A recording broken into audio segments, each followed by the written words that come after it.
The Story of William Wilson by Edgar Allan Poe. Part 1. Let me call myself, for the present, William Wilson. That is not my real name. That name has already been the cause of the horror of the anger of my family. Have not the winds carried my name with my loss of honor to the ends of the earth? Am I not forever dead to the world, to its honors, to its flowers, to its golden hopes? And a cloud, heavy and endless, does it not hang forever between my hopes and heaven? Men usually become bad by degrees, but I let all goodness fall from me in a single moment, as if I had dropped a coat. From small acts of darkness I passed, in one great step, into the blackest evil ever known. Listen while I tell of the one cause that made this happen. Death is near, and its coming has softened my spirit. I desire, in passing through this dark valley, the understanding of other men. I wish them to believe that I have been, in some ways, in the power of forces beyond human control. I wish them to find for me, in the story I am about to tell, some small fact that proves I could have done only what I did. I would have them agree that what happened to me never happened to other men. Is it not true that no one has ever suffered as I do? Have I not indeed been living in a dream? And am I not now dying from the horror and the unanswered question, the mystery of the wildest dream ever dreamed on earth? I am one of a family well known for their busy minds. As a small child, I showed clearly that I too had the family character. As I became older, it grew more powerful in me. For many reasons, it became a cause of talk among friends, and the hurt it did me was great. I wanted probably always to do things my way. I acted like a wild fool.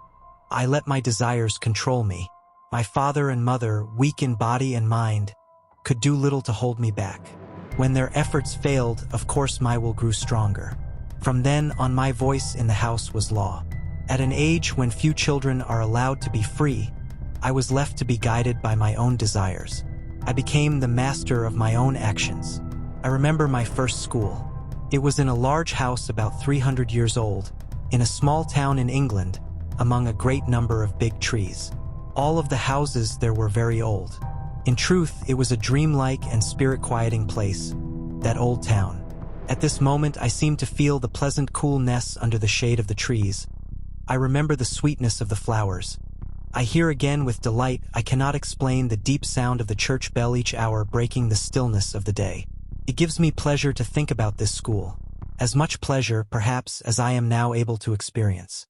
Deep in suffering as I am, suffering only too real, perhaps no one will object if for a short time I forget my troubles and tell a little about this period. Moreover, the period and place are important. It was then and there that I first saw, hanging over me, the terrible promise of things to come. Let me remember. The house where we boys lived and went to school was, as I have said, old and wide. The grounds about it were large, and there was a high wall around the outside of the whole school. Beyond this wall we went 3 times in each week, on one day to take short walks in the neighboring fields, and 2 times on Sunday to go to church. This was the one church in the village, and the head teacher of our school was also the head of the church. With a spirit of deep wonder and of doubt, I used to watch him there. This man, with slow step and quiet, thoughtful face, in clothes so different and shining clean. Could this be the same man who, with a hard face and clothes far from clean, stood ready to strike us if we did not follow the rules of the school? Oh, great and terrible question, beyond my small power to answer. I well remember our playground, which was behind the house. There were no trees, and the ground was as hard as stone. In front of the house there was a small garden, but we stepped into this garden only at very special times, such as when we first arrived at school, or when we left it for the last time, or perhaps when father or mother or a friend came to take us away for a few days. But the house, what a delightful old building it was. To me, truly a palace. There was really no end to it. I was not always able to say certainly which of its 2 floors I happened to be on. From each room to every other there were always 3 or 4 steps either up or down. Then the rooms branched into each other, and these branches were too many to count, and often turned and came back upon themselves. Our ideas about the whole great house were not very far different from the thoughts we had about time without end. During the 5 years I was there, I could never have told anyone how to find the little room where I and some 18 or 20 other boys slept. The schoolroom was the largest room in the house, and I couldn't help thinking it was the largest in the world. It was long and low, with pointed windows and heavy wood overhead. In a far corner was the office of our head teacher, Mr. Bransby. This office had a thick door, and we would rather have died than open it when he was not there. Inside the thick walls of this old school I passed my years from 10 to 15. Yet I always found it interesting. A child's mind does not need the outside world. In the quiet school I found more bright pleasure than I found later, as a young man in riches or as an older man in wrongdoing. Yet I must have been different indeed from most boys. Few men remember much of their early life. My early days stand out as clear and plain as if they had been cut in gold. In truth, the hotness of my character and my desire to lead and command soon separated me from the others. Slowly I gained control over all who were not greatly older than myself, over all except one. This exception was a boy who, though not of my family, had the same name as my own, William Wilson. This boy was the only one who ever dared to say he did not believe all I told him, and who would not follow my commands. This troubled me greatly. I tried to make the others think that I didn't care. The truth was that I felt afraid of him. I had to fight to appear equal with him, but he easily kept himself equal with me. Yet no one else felt as I did, that this proved him the better of the two. Indeed, no one else saw the battle going on between us. All his attempts to stop me in what I wanted to do were made when no one else could see or hear us. He did not desire, as I did, to lead the other boys. He seemed only to want to hold me back. Sometimes with wonder, and always without pleasure, I saw that his manner seemed to show a kind of love for me. I did not feel thankful for this. I thought it meant only that he thought himself to be very fine indeed, better than me. Perhaps it was this love he showed for me, added to the fact that we had the same name, and also that we had entered the school on the same day, which made people say that we were brothers. Wilson did not belong to my family, even very distantly. But if we had been brothers, we would have been near to each other indeed, for I learned that we were both born on the 19th of January, 1809. This seemed a strange and wonderful thing. The Story of William Wilson, by Edgar Allan Poe, Part 2. In the first part of my story, I spoke about my life at my first school, and about the other boys over whom I gained firm control. But there was one boy who would not follow my commands, who would not do what I told him to, as the other boys did. His name was the same as mine, William Wilson, although he did not belong to my family in any way. He seemed to feel some love for me and had entered the school the same day as I had. Many of the boys thought we were brothers. I soon discovered that we had been born on the same day, January 19th, 1809. Wilson continued his attempts to command me, while I continued my attempts to rule him. The strange thing is that, although I did not like him, I could not hate him. We had a battle nearly every day, it is true. In public, it would seem that I had been proved the stronger, but he seemed somehow able to make me feel that this was not true and that he himself was stronger. Nevertheless, we continued to talk to each other in a more or less friendly way. On a number of subjects, we agreed very well. I sometimes thought that if we had met at another time and place, we might have become friends. It is not easy to explain my real feelings toward him. There was no love and there was no fear. Yet I saw something to honor in him, and I wanted to learn more about him. Anyone experienced in human nature will not need to be told that Wilson and I were always together. This strange appearance of friendship, although we were not friends, caused, no doubt, the strangeness of the battle between us. I tried to make the others laugh at him. I tried to give him pain while seeming to play a light-hearted game. My attempts were not always successful, even though my plans were well made. There was much about his character that simply could not be laughed at. I could find, indeed, but one weakness. Perhaps he had been born with it, or perhaps it had come from some illness. No one but me would have made any use of it against him. He was able to speak only in a very, very soft, low voice. This weakness I never failed to use in any way that was in my power. Wilson could fight back, and he did. There was one way he had of troubling me beyond measure. I had never liked my name. Too many other people had the same name. I would rather have had a name that was not so often heard. The words sickened me. When, on the day I arrived at the school, a second William Wilson came also, I felt angry with him for having the name. I knew I would have to hear the name each day a double number of times. The other William Wilson would always be near. The other boys often thought that my actions and my belongings were his, and his were mine. My anger grew stronger with every happening that showed that William Wilson and I were alike, in body or in mind. I had not then discovered the surprising fact that we were of the same age, but I saw that we were of the same height, and I saw that in form and in face we were also much the same. Nothing could trouble me more deeply, although I carefully tried to keep everyone from seeing it, than to hear anyone say anything about the likeness between us of mind, or of body, or of anything else. But, in truth, I had no reason to believe that this likeness was ever noticed by our schoolfellows. He saw it, and as clearly as that I knew well. He discovered that, in this likeness, he could always find a way of troubling me. This proved the more than usual sharpness of his mind. His method, which was to increase the likeness between us, lay both in words and in actions, and he followed his plan very well indeed. It was easy enough to have clothes like mine. He easily learned to walk and move as I did. His voice, of course, could not be as loud as mine, but he made his manner of speaking the same. How greatly this most careful picture of myself troubled me, I will not now attempt to tell. It seemed that I was the only one who noticed it.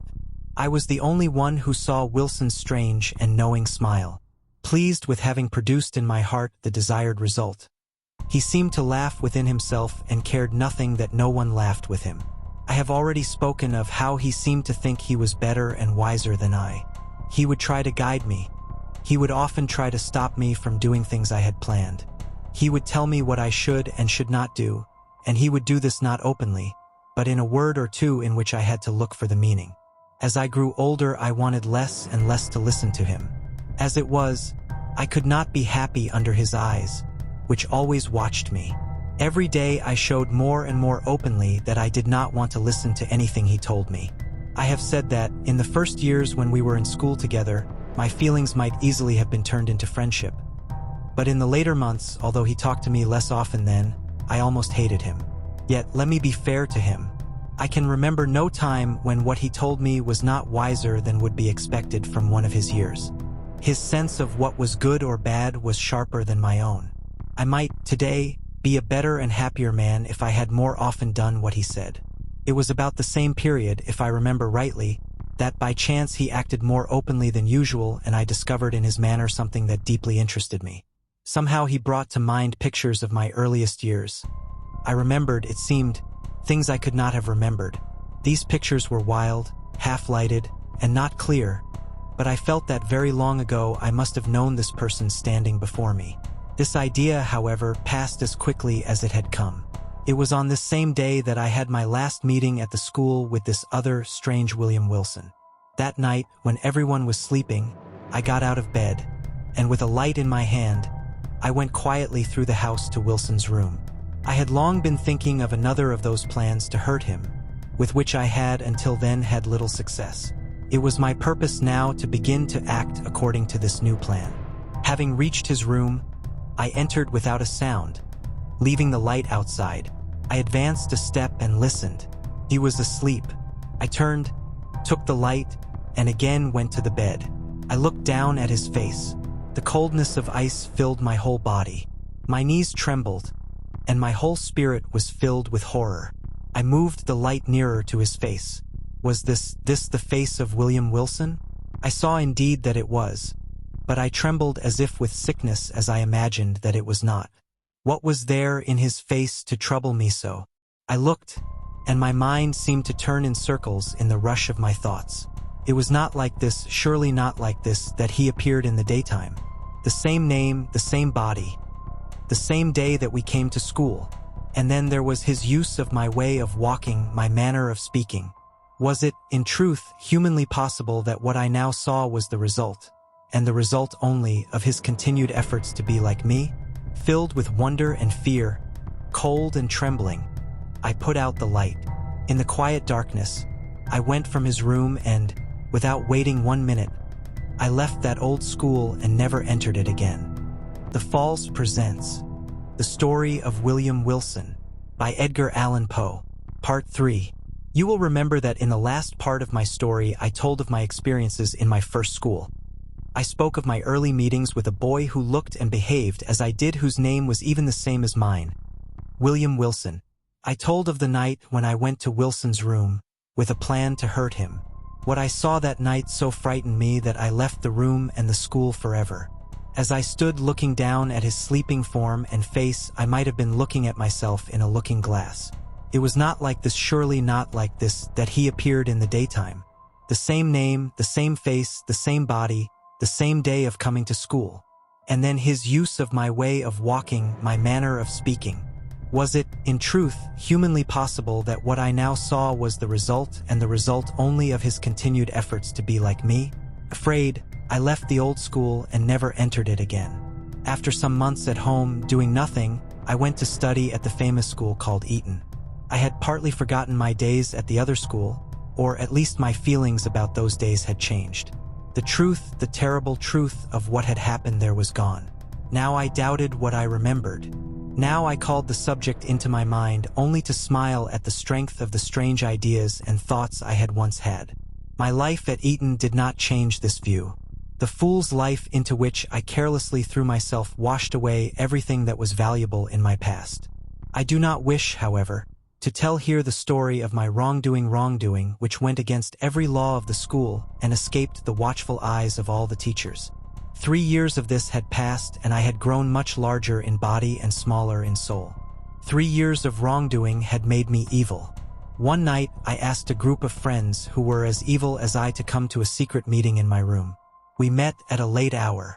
There was strong drink, and there were games of cards and loud talking until the new day began appearing in the east.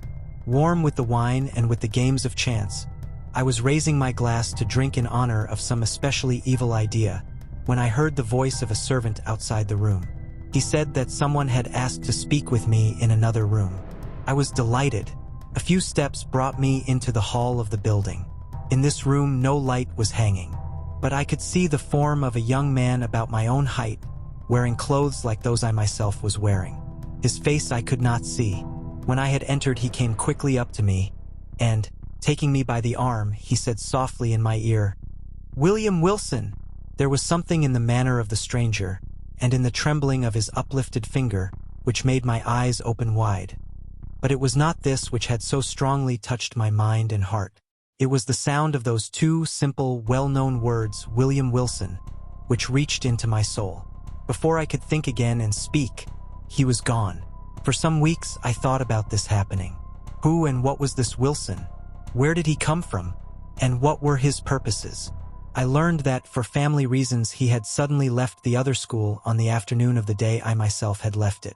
But in a short time I stopped thinking about the subject. I gave all my thought to plans for study at Oxford University. There I soon went. My father and mother sent me enough money to live like the sons of the richest families in England. Now my nature showed itself with double force. I threw aside all honor. Among those who spent too much money, I spent more, and I added new forms of wrongdoing to the older ones already well known at the university. And I fell still lower. Although it may not be easily believed, it is a fact that I forgot my position as a gentleman. I learned and used all the evil ways of those men who live by playing cards. Like such skilled gamblers, I played to make money. My friends trusted me, however. To them I was the laughing but honorable William Wilson, who freely gave gifts to anyone and everyone, who was young and who had some strange ideas, but who never did anything really bad. For 2 years I was successful in this way. Then a young man came to the university, a young man named Glendinning, who, people said, had quickly and easily become very rich. I soon found him of weak mind. This, of course, made it easy for me to get his money by playing cards. I played with him often. At first, with the gambler's usual skill, I let him take money from me. Then my plans were ready. I met him one night in the room of another friend, Mr. Preston. A group of 8 or 10 persons were there. By my careful planning, I made it seem that it was chance that started us playing cards. In fact, it was Glendinning himself who first spoke of a card game. We sat and played far into the night, and at last the others stopped playing. Glendinning and I played by ourselves while the others watched. The game was the one I liked best, a game called écarté. Glendinning played with a wild nervousness that I could not understand, though it was caused partly, I thought, by all the wine he had been drinking. In a very short time he had lost a great amount of money to me. Now he wanted to double the amount for which we played. This was as I had planned, but I made it seem that I did not want to agree. At last I said yes. In an hour he had lost 4 times as much money as before. For some reason his face had become white. I had thought him so rich that losing money would not trouble him, and I believed this whiteness, this paleness, was the result of drinking too much wine. Now, fearing what my friends might say about me, I was about to stop the game when his broken cry and the wild look in his eyes made me understand that he had lost everything he owned. Weak of mind and made weaker by wine, he should never have been allowed to play that night. But I had not stopped him. I had used his condition to destroy him. The room was very quiet. I could feel the icy coldness in my friends. What I would have done I cannot say, for at that moment the wide heavy doors of the room were suddenly opened. Every light in the room went out, but I had seen that a man had entered. He was about my own height, and he was wearing a very fine, long coat. The darkness, however, was now complete, and we could only feel that he was standing among us. Then we heard his voice, in a soft, low, never-to-be-forgotten voice, which I felt deep in my bones. He said, "Gentlemen, I am here only to do my duty. You cannot know the true character of the man who has tonight taken a large amount of money from Mr. Glendinning. Please have him take off his coat, and then look in it very carefully." While he was speaking, there was not another sound in the room, and as he ended, he was gone. Falls presents The Story of William Wilson by Edgar Allan Poe, Part 4. As I ended the last part of my story, I was speaking of that terrible evening when I played cards with a young gentleman called Glendinning. We were in the room of one of my friends at Oxford University. I had just realized that the young man, weak of mind and weakened by wine, had allowed me to win from him everything he owned. I was still trying to decide what I should do, when, as I said, the wide, heavy doors of the room were suddenly opened. Every light in the room went out, but I saw that a stranger had entered. He was about my own height, and he was wearing a very fine, long coat. The darkness, however, was now complete, and we could only feel that he was standing among us. Then we heard him speak, in a soft, low, and never-to-be-forgotten voice, which I felt deep in my heart. He said, "Gentlemen, I am here only to do my duty. You cannot know the true character of the man who has tonight taken a large amount of money from Mr. Glendinning. Please have him take off his coat, and then look in it very carefully." While he was speaking, there was not another sound in the room. As he ended, he was gone. Shall I tell what I felt? Need I say that I was afraid, that I felt the sick fear of those who are judged forever wrong? Many hands held me. Lights were brought. My friends looked in my coat. In it, they found all the high cards, the valuable cards needed to win in the game we had been playing.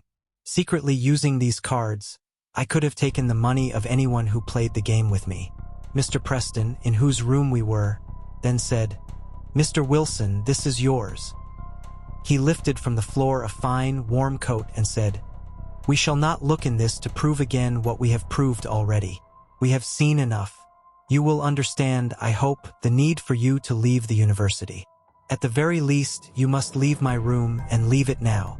Down in the dust though my spirit was, I might have tried to strike him for those words if at that moment I had not noticed something very surprising. My coat had cost more money than most men could spend, and it had been made especially for me. It was different, I thought, from every other coat in the world. When, therefore, Mr. Preston gave me the coat which he had picked up from the floor, I saw with terror that my own was already hanging on my arm, and that the two were alike in every way. I remembered that the strange being who had so mysteriously entered and left the room had had a coat. No one else in the group had been wearing one. I placed the coat offered by Preston over my own and left his room. The next morning I began a hurried journey away from Oxford University. I ran, but I could not escape. I went from city to city, and in each one Wilson appeared.